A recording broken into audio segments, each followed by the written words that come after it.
हम ये कह रहे थे स्वामी जी। दीनदयाल, पंडित दीनदयाल पंडित उपाध्याय के बारे में हाँ बात बात हो हो रही रही थी। थी। तो एक क्या बताया, कौन सा वाद आपने?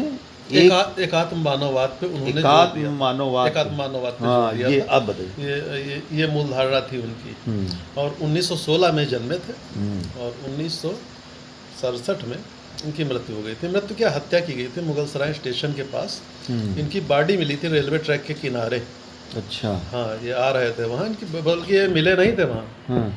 ये जनसंघ के राष्ट्रीय अध्यक्ष बनाए गए थे। इनकी किसने हत्या की इसका भी अभी तक पता नहीं चल पाया। हाँ। ना, पता ही नहीं चला।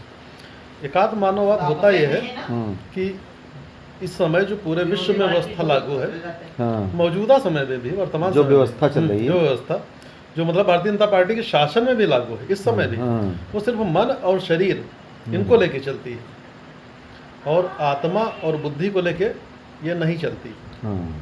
तो इनका कहने का मतलब ये था, ये जो चाहते थे कि देश में ऐसा हो, चूँकि जनसंघ के राष्ट्रीय अध्यक्ष बनाए गए थे, ये चाहते थे ऐसी व्यवस्था हो कि लोगों को इसका ज्ञान हो सके कि व्यक्ति से पहले परिवार बनता है, परिवार से समाज बनता है, समाज से देश का निर्माण होता है, राष्ट्र का निर्माण होता है और उससे फिर विश्व का निर्माण होता है कि हम नीचे से चलेंगे तो जो भी योजनाएं होंगी, सरकारी योजनाएं, वो नीचे तक के व्यक्ति को पहुंच जानी चाहिए किसी भी तरीके से और लोगों का शुद्धिकरण हो जाना चाहिए। इसलिए इन्होंने यज्ञ पर भी जोर दिया था कि यज्ञ बहुत आवश्यक है, योग बहुत आवश्यक है। दो चीज़ों को इन्होंने जोड़ा था कि समाज के दो मूलभूत स्तंभ हैं, इसका ज्ञान, हाँ, यज्ञ होना चाहिए, आवश्यक है, इससे मतलब ज्ञान की प्राप्ति, वही आत्मशुद्धि की बात हो, आत्मशुद्धि की बात। देखिए, और बिल्कुल सही बात है कि अगर लोग इसको, आजकल के भौतिकवादी लोग हैं, भौतिकवादी विचारधारा में इसका महत्व कम दिया जा रहा है, लेकिन अगर सोचा जाए तो अगर व्यक्ति की आत्मशुद्धि नहीं होने पाई तो वो शुद्ध कहाँ पर से होगा फिर? उसके द्वारा किए गए क्रियाकलाप भी शुद्ध नहीं होंगे। अब ये समझ लीजिए, मोदी जी ने इन पर इतना जोर क्यों दिया? नरेंद्र मोदी जी भी सन्यासी आदमी हैं, बड़ा तप किया, बड़ी साधना की, भले हम उनकी कुछ चीज़ें में अच्छी न लगे, वो बातें अलग की है। मोदी जी पहाड़ों पर गए हैं, तपस्याएं की हैं। वो चाहते क्या है? अगर देखा जाए तो क्या चाहते हैं? वो चाहते हैं कि पंडित दीनदयाल उपाध्याय का जो चरित्र था वो जन जन तक पहुँचे, जन जन उसको धारण करें। लेकिन हो क्या रहा है? लोग शराब पी के थाने दलाली कर रहे हैं, भारतीय जनता पार्टी के कार्यकर्ता है ना।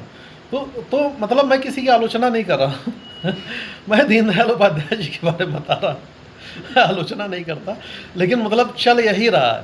ये ऐसा नहीं होना चाहिए। क्यों चल रहा है? आत्मशुद्धि जो मैंने बात करी, ये उनकी गलती नहीं है। जैसे किसी शराबी को आप दोष देंगे तो उसकी गलती नहीं, उसकी आत्मशुद्धि नहीं है, वो मन और शरीर के हिसाब से चल रहा है।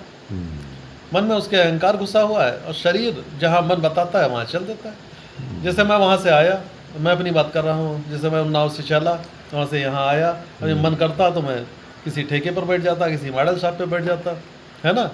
तो आत्मशुद्धि जब तक नहीं होगी, आत्मशुद्धि होगी तो मन बिल्कुल सटीक जगह पे जाएगा। मैं व्यापार कर रहा हूँ तो मेरा मन सिर्फ वहीं रखा हुआ है। कारोबार किस लिए कर रहा हूँ? कि जो किसी को रोजगार दे पाऊँ, ये उद्देश्य है, पैसा कमाना उद्देश्य नहीं। ऐसा क्यों है? आत्मशुद्धि की वजह से।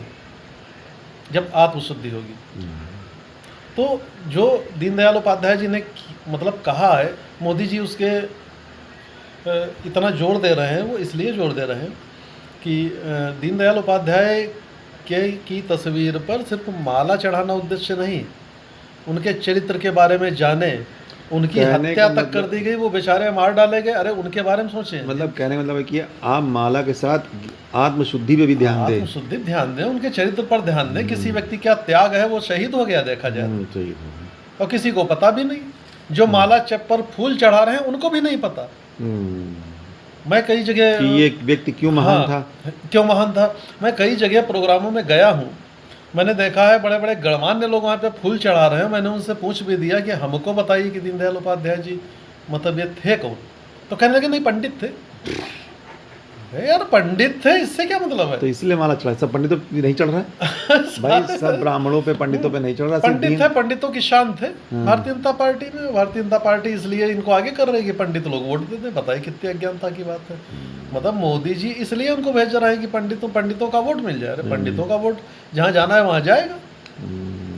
उनके विवेक और जो है उनके विचार जो थे और उनका जो प्रण था समाज को बदलने का, उसके पीछे वो जो है उसके पीछे वो- कोई इसमें किसी की बुराई नहीं। वसुधैव कुटुंबकम की बात उन्होंने कही। उन्होंने किसी राष्ट्र मतलब किसी अन्य राष्ट्र की आलोचना भी नहीं की दीनदयाल उपाध्याय जी ने कि ये राष्ट्र बुरा है, वो राष्ट्र बुरा है। उनका कहना था आत्मशुद्धि हो जाएगी तो सब लोग परस्पर प्रेम से बंध जाएंगे। देखिए, व्यक्ति से समाज बनता है। समाज का अर्थ क्या होता है? सम और आज। जो आज के समय में वर्तमान में हमारे समान हो, उनसे समाज बनता है। वो हमारे समान कैसे होंगे? जब आत्मशुद्धि होगी, जब यज्ञ होना चालू हो जाएंगे, यहाँ यज्ञ हो रहा है, वहाँ यज्ञ हो रहा है, इससे शुद्धता बढ़ती है। सब खत्म हो गया धीरे धीरे, सारे क्रियाकलाप बंद हो गए। तो ये आवश्यक है, इस पर वो जोर दे रहे थे। योग के बारे में बोला उन्होंने, योगक्षेमम, कि मतलब योग बहुत आवश्यक है, जोड़ना बड़ा जरूरी है। योग का मतलब है कि साधना से अध्यात्म पर भी जोर दिया कि सिर्फ भौतिक नहीं। देखिए, सारी चीज़ें आवश्यक होती हैं, ऐसा नहीं कि भौतिकता आवश्यक नहीं। भाई, भौतिकवादी अगर विज्ञान नहीं होगा, विज्ञान की कहीं पे आलोचना नहीं करनी चाहिए। विज्ञान बड़ा आवश्यक है। भाई, कई लोग आलोचना करने लगते हैं, नहीं ये चीज़ खराब है, एलोपैथ खराब है, आयुर्वेद बढ़िया है। कैसे एलोपैथ खराब भाई? है ना? सब चीज़ों का अपना उपयोग है। जहाँ इंजेक्शन काम करेगा वहाँ आयुर्वेद की दवा काम नहीं करेगी। समय समय पर हर चीज़ की उपयोगिता है। सबकी उपयोगिता है। कोई भी चीज़ बनी है तो उपयोगी है, इसलिए हर चीज़ का उपयोग करना चाहिए, दुरुपयोग नहीं करना चाहिए। दुरुपयोग बुरा है। तिरस्कार नहीं हो, तिरस्कार नहीं, किसी सम्मान हो, सम्मान होना चाहिए। और ये सब आत्मशुद्धि से ही संभव है। जब आत्मा की शुद्धि हो जाएगी तो उन्होंने 4 चीज़ें बताई, मन, शरीर, बुद्धि और आत्मा। इन चारों पर उन्होंने बड़ा फोकस किया था दीनदयाल उपाध्याय जी ने, कि सारी चीज़ें मन के हिसाब से न हो। दूसरे एक बात बताई कि शिक्षा बहुत आवश्यक। सर्व समाज शिक्षित होना चाहिए, पढ़ा लिखा होना चाहिए। शिक्षा की दिशा भी होनी चाहिए, कुछ सही दिशा होनी चाहिए। और दूसरे, कोई अंगूठा लगाने वाले ना हो, कम से कम ये तो नहीं होना चाहिए। इस बात पे जोर दिया। और बड़े दुर्भाग्य की बात, आज भी लोग अंगूठा लगाते हैं, है ना? तो इसलिए आज़ादी के 70 साल बाद 70 साल बाद भी तो हम बहुत पीछे हैं। मोदी जी का उद्देश्य यही है कि दीनदयाल का चरित्र घूमे लोगों के बीच में, खाली तस्वीर ना, उसका सम्मान हो, उसका सम्मान हो। सिर्फ पंडित के नाम पे सम्मान, पंडित के नाम पे सम्मान ना हो, उनके विचार का सम्मान, उनके विचार का सम्मान हो, और उनके बारे में लोगों को पता हो जाए कि बड़ी त्याग तपस्या उन्होंने करी थी। अनाथ हो गए थे, 2.5 साल के थे, माता पिता दोनों का देहांत हो गया। नाना ने इनको पाला, ननिहाल में पढ़े बेचारे, फिर नाना का भी देहांत हो गया। उसके बाद बड़े भाई ने इनको संभाला, और जब ये 20 साल के हुए, 16 साल के हुए, तो बड़े भाई भी समाप्त हो गए, खत्म हो गए। उसके बाद ये स्ट्रगल करते रहे बराबर, संघर्ष भरी जीवन। संघर्ष नहीं, कानपुर से तो पढ़े, कानपुर से पढ़े, एमए तक की पढ़ाई इन्होंने करी। और बड़ा जीवन वैसा, लेकिन बेचारे अगर इनकी हत्या न की गई होती तो शायद दिशा या दशा कुछ बदलती। उनका ये विरोध नहीं था कि मैं कांग्रेस का विरोधी हूँ, इस शासन का विरोधी हूँ, उस शासन का विरोधी हूँ, ऐसी कोई मंशा उनकी नहीं रही। वो अपना भारतीय जनसंघ के साथ जुड़े, उसके अध्यक्ष बने, आलोचना कभी किसी की नहीं की। उनका जो उद्देश्य था, इन्होंने काफ़ी पुस्तकें भी लिखी है, इनका प्रकाशन भी है, प्रकाशन लेखक भी थे।